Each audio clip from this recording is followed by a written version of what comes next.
আসসালামু আলাইকুম। আওয়ামী লীগের সাধারণ সম্পাদক উবায়দুল কাদের আন্তর্জাতিক গণমাধ্যম বিবিসির সঙ্গে বেশ কিছু কথা বলেছেন, ইন্টারভিউ দিয়েছেন। সেখানে দলের যে বর্তমান অবস্থা, তাদের যে ভাবনার জগৎ এবং আগামী দিনে কি করতে চান সে বিষয়ে বেশ কিছু কথা বলেছেন। সেগুলো নিয়ে অবশ্যই একটু কথা বলতে চাই। এর আগে তিনি হঠাৎ করে যে ভারতের একটি গণমাধ্যম দ্য ওয়ালের সঙ্গে একটি সাক্ষাৎকার দিলেন, সেটিও ওভার ফোনে। এর বাইরে একটি ইউটিউব চ্যানেলে তিনি ওভার ফোনে সাক্ষাৎকার দিলেন। সেখানে তিনি যেসব দাবি করেছেন, কিভাবে তিনি বাথরুমে লুকিয়েছিলেন, কত ঘন্টা পর তার খোঁজ পাওয়া গেছে, তিনি কিভাবে দেশ চালেন, এগুলো অনেকের কাছে নাটকীয় মনে হয়েছে, বেশ গুজব মনে হয়েছে। আওয়ামী লীগ নেতা কর্মীদের কাছে এমনটা মনে হয়েছে। সে বিষয়ে নতুন করে কোনো কিছু আলোচনা করতে চান, বরং আমি তখন বলেছিলাম দ্য ওয়ালকে দেওয়া ইন্টারভিউর পরপরই যে উবায়দুল কাদের কিভাবে এখন আওয়ামী লীগের মুখপাত্র হিসেবে কথা বলেন, এটি অনেকের কাছে এখনো বিস্ময়কর। তো বিবিসি বাংলার পক্ষ থেকে তার কাছে প্রশ্ন ছিল, 5 আগস্ট যে সরকারের পতন ঘটতে যাচ্ছে, এর আগের দিন পর্যন্ত তারা আজ করতে পেরেছিলেন কিনা। উবায়দুল কাদের বলছেন 4 আগস্ট দলের বা সরকারের পক্ষ থেকে খুব হার্ড করে একটি মিটিং ছিল। সেখানে সেনাবাহিনী, আইন শৃঙ্খলা রক্ষাকারী বাহিনী, সরকারের মন্ত্রী, এমপি এবং শীর্ষ নেতারা, দলের শীর্ষ নেতারা উপস্থিত ছিলেন। সেখানে তারা আসলে ওই দিন পর্যন্ত বুঝতে পারেননি যে তাদের পতনটা এইভাবে ঘটতে যাচ্ছে। তারা বুঝতে পেরেছেন যে কিছু একটা ঘটতে যাচ্ছে, কিন্তু পতন ঘটবে এমনটা তখনও মনে করেননি। এবং তিনি এইসবের জন্য যাদের উপর দায় চাপালেন সেটি হচ্ছে বিভিন্ন পর্যায়ের গোয়েন্দা সংস্থা। তার বক্তব্যটি এরকম যে, আমার মনে হয় ইন্টেলিজেন্স এই বাস্তবতাটাকে যথাযথভাবে বোঝাতে সক্ষম হয়নি সরকারকে। উবায়দুল কাদের এই বক্তব্য আমরা কতটুকু গ্রহণ করব? ক্ষমতায় যারা থাকে, সরকারে যারা থাকে, এমনকি এখনো যারা ক্ষমতা রয়েছে, আমি মনে করি তারা সবসময় অন্ধ থাকে। এই সরকারও বা সরকার পরিচালনার সঙ্গে বিহাইন্ড দ্য স্ক্রিন যারা জড়িত রয়েছেন, তারাও বুঝতে পারছে না যে তাদের অবস্থা কতটা ভয়ঙ্কর দিকে যাচ্ছে। আওয়ামী লীগও তেমন বুঝতে পারেনি, এটি একান্ত আমার বিশ্বাস। আমি একটা উদাহরণ দিয়ে বলি আওয়ামী লীগের ক্ষেত্রেই। এই যে উবায়দুল কাদের ইন্টেলিজেন্সের উপর চাপিয়ে দিল, হতে পারে যে ইন্টেলিজেন্স বোঝাতে সক্ষম হয়নি, অথবা গোয়েন্দা সংস্থাগুলো থেকে সেভাবে 100% কোন বিশুদ্ধ রিপোর্ট তাদের সামনে উপস্থাপন করা হয়নি, এটাও ষড়যন্ত্রের পাঠ হতে পারে, আমি ধরে নিলাম। কিন্তু বাস্তবতা হচ্ছে, যেটি বলছিলাম, শেখ হাসিনার অহংকার, আত্মবিশ্বাস এমন জায়গায় পৌঁছেছিল যে তিনি যা মনে করেন সেটাই সঠিক, এর বাইরে আর কিছু হতে পারে না। 2024-এর যে তুমুল বিতর্কিত নির্বাচন, সেই নির্বাচনের গোয়েন্দা সংস্থাগুলোর মধ্যে সবচেয়ে স্পর্শকাতর একটি সংস্থা, আপনারা বুঝে নিতে পারছেন তাদের কথা বলছি। তারা যাদের সম্পর্কে পজিটিভ রিপোর্ট দিয়েছিল, সেই রিপোর্ট সম্পর্কে আমি কম বেশি জানতাম, সেই রিপোর্ট অনুযায়ীও নমিনেশন দেওয়া হয়নি। আমরা জানি এটি একতরফা নির্বাচন, প্রহসনের নির্বাচন। তারপরও তাহলে তো গোয়েন্দা সংস্থা রিপোর্টগুলো নেওয়ার কোনো প্রয়োজন ছিল না।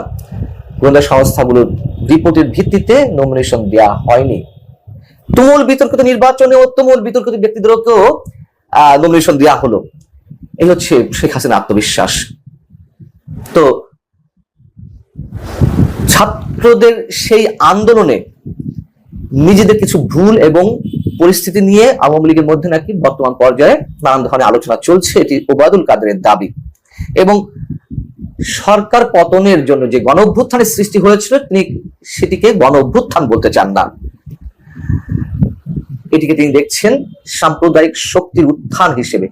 তার বক্তব্যটা যদি হুবহু বলে, তিনি বলছেন যে এটা তো আসলে গণ অভ্যুত্থান নয়, গণ অভ্যুত্থান বলা মোটেই সঠিক হবে না, এটা আসলে বৈষম্য বিরোধী ছাত্র আন্দোলনের নামে যা বাংলাদেশের সাম্প্রদায়িক ফার রাইট শক্তির উত্থান, কারণ তারা 71-এর পরাজয়ের প্রতিশোধ নিতে চেয়েছে। আমি মনে করি উবায়দুল কাদের যিনি বলেছেন অবশ্যই সত্য, তবে আংশিক। এটি অবশ্যই গণ অভ্যুত্থান ছিল। মানুষ হয়তো বুঝতে পারেন যে এর পেছনে গভীর চক্রান্ত বা ষড়যন্ত্রটা কি, কিন্তু মানুষ তো নেমে এসেছিল। কেন মানুষ নেমে এসেছিল? আওয়ামী লীগের ভেতরকার আওয়ামী পরিবারের সদস্যরাও সেই আন্দোলনে শরিক হয়েছিলেন। আগেও দায়িত্ব নিয়ে বলছি, এখনো বলছি, কেন এসেছিল, কারণটা কি ছিল? 71-এর প্রতিশোধ নেওয়ার চেষ্টা করা হয়েছে, এই আন্দোলনের পিছন থেকে ষড়যন্ত্র হয়েছে, বা সেই ষড়যন্ত্রের মধ্যে থেকে আন্দোলনের উৎপত্তি, সব ঠিক আছে। কিন্তু আওয়ামী লীগ যে তার নিজের ভুলটা এখনো স্বীকার করছে না, আওয়ামী লীগ যে তার ওই সময়কার দানবীয় যে চরিত্র, সেই সম্পর্কে এখনো তাদের চোখ খোলেনি। আমাদের কিন্তু সেই কথাই বলতে হবে। এবং এখনো আপনি দেখবেন এই যে কথা বলছি, আমার এই কমেন্ট বক্সে, এই চ্যানেলে অনেকে আমাকে গালিগালাজ করে শেষ করে দিবেন। এই যে আওয়ামী লীগ অন্ধ সমর্থক বা বিএনপি অন্ধ সমর্থক, এগুলোকে আমি জঙ্গি গোষ্ঠী বলি। কথিত যে ধর্মীয় জঙ্গি গোষ্ঠী, তাদের চেয়ে ভয়ঙ্কর এই গোষ্ঠীটা।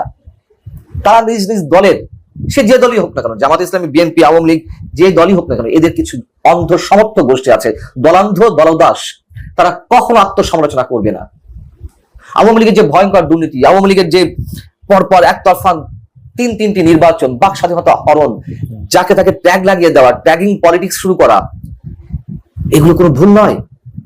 এইগুলোর কারণেই তো সাধারণ মানুষের ইনভলভমেন্টটা নিশ্চিত করতে পেরেছিল যারা ৭১ প্রতিশোধ নিতে চায়, সেই মৌলবাদী সাম্প্রদায়িক শক্তি। কেন এগুলো আলোচনা হবে না, আলোচনা আনা হবে না?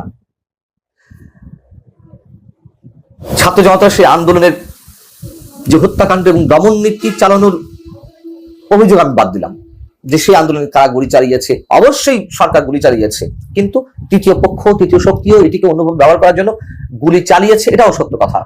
সেই মানে বিশ্লেষণে যাচ্ছি না, কিন্তু 15.5 বছরে আওয়ামী লীগের যে চরিত্র আমরা দেখেছি, সেটিকে অস্বীকার করবো কিভাবে?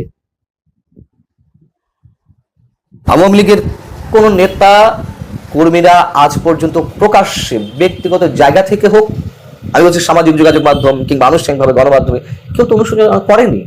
এটি তো বাস্তবতা। এটি কোন ধরনের আমাদের কাছে দৃশ্যমানও হয়নি। সেই প্রশ্নের জায়গা থেকে ওবায়দুল কাদের বিবিসিকে বলছেন যে ক্ষমা চাওয়ার বিষয় দেশের মাটিতে, দেশের বাইরে থেকে আমরা ক্ষমাটা চাইবো কেমন করে? সবকিছুই তো সূত্র দেশের মাটিতে বসেই আমরা যদি কোনো কিছু অনুশোচনা, ক্ষমা এসব বিষয় যদি থাকে, তাহলে অবশ্যই আমরা দেশের মাটিতে আমাদের যে বিশ্লেষণ, আমাদের যে রাজনৈতিক চিন্তা, তার প্রতিফলন অবশ্যই ঘটবে। মানে কতটা এখনো পর্যন্ত ভুলের জায়গায় আছে আওয়ামী লীগ? কি হয়, আমি ধরে নিলাম যে ছাত্র জনতা আন্দোলনে আপনারা ভুল করেছেন, দরকার নেই, কথা বলছি, যদি সেটিও ভুল না বলেন, আপনারা বলেন যে ভুল আছে। 15.5 বছর যা করা হয়েছে, কোন সরকারই তো 15.5 বছর কেন, 5 বছর 2 বছর জন্য যদি ক্ষমতা আসে, কেউ তো সবসময় সঠিক কাজটা করে তা তো না, ভুল ভ্রান্ত থাকে। সেই জায়গাতেও আপনারা কেউ ভুলটা স্বীকার করছেন না। এইভাবে তো দল কতটুকু এগোবে? আওয়ামী লীগের মতো একটা প্রাচীন দল নিজেদের ভুল বুঝতে পারে না, বা 4 আগস্ট তারা তাদের যে পতন অতি সন্নিকটে, এটুকু বুঝতে পারেনি, এটি আওয়ামী লীগের মতো একটা প্রাচীন দলের দূরদর্শিতার পরিচয় হতে পারে না। এবং এখনো ক্ষমা চাওয়ার প্রসঙ্গে ওবায়দুল কাদের যে কথাগুলো বলছে, সেগুলো একেবারে মানে অ্যাভয়েড কথাবার্তা, যে দেশে মাটি গিয়ে কথা বলবো। আরে অনুশোচনা করেন, ভুল হলে ক্ষমা চান, সমস্যা কি? তাহলে তো মানুষ জাগতে পারে আপনাদের পক্ষে। এবং আওয়ামী লীগের যে নেতা কর্মীরা রয়েছে, তারাও তো ফেড আপ। এবং এই যে ওবায়দুল কাদেরকে নিয়ে কথা বলছে, তিনি যে এখনো পর্যন্ত আওয়ামী লীগের মুখপাত্র হিসেবে, সাধারণ সম্পাদক হিসেবে কথা বলছেন, এতেও আওয়ামী লীগের অধিকাংশ, ওই যে বললাম দলাদল ছাড়া মানে কিছু এই টাইপের ব্যক্তিত্ব আছেন যারা জঙ্গি গোষ্ঠীর মতো মনে হয় আমার কাছে, সাধারণ যারা নেতা কর্মী, তারাও তো হতবাক যে এই ওবায়দুল কাদের যেভাবে এই আন্দোলনের স্ফুলিঙ্গে ছড়িয়ে দিয়েছেন তার বক্তব্যের মাধ্যমে, সেই ওবায়দুল কাদের এখনো পর্যন্ত আওয়ামী লীগের মুখপাত্র হিসেবে কথা বলে কিভাবে? এবং গত 10 মাসে আমরা শুনছিলাম যে গত 10 মাসে মানে 5 আগস্ট পর থেকে আওয়ামী লীগ তার নিজের ভুল ভ্রান্তি তারা চর্চা করার চেষ্টা করছে, মানে নিজেরা বিশ্লেষণ করার চেষ্টা করছেন, কি করা যায়, কি করতে হবে। প্রমাণ তো হলো যে ওবায়দুল কাদের এখনো সেই দলের সাধারণ সম্পাদক হিসেবে কথা বলছেন। তিনি নিজে দাবি করেছেন 3 বছরের জন্য তিনি নির্বাচিত হয়েছেন সর্বশেষবার, এবং সম্ভবত আগামী ডিসেম্বর পর্যন্ত তার মেয়াদ আছে, তিনি কথা বলে যাবেন।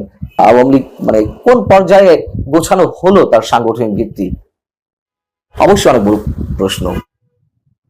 ভালো থাকুন সবাই।